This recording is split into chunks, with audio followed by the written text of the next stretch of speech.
Let's try a yellow watermelon. Ooh, that looks good. Watermelon may just be my favorite fruit. If not, it has to be a Pakistani mango. I never tried a yellow one before, so let's see if this is any better. I'm gonna try the golden balances technique on cutting a perfect well, I hope this is a perfect watermelon. Then we rotate.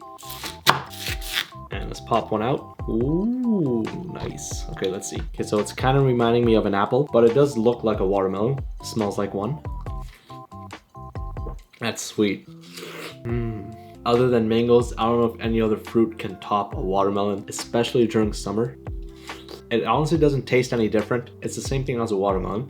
I do have another one. Let's open this one up and just see if there's any difference. Oh, this one's hard. What the hell is this? This is quite hard. I don't want to ruin my knife. Let me try opening it up with another knife.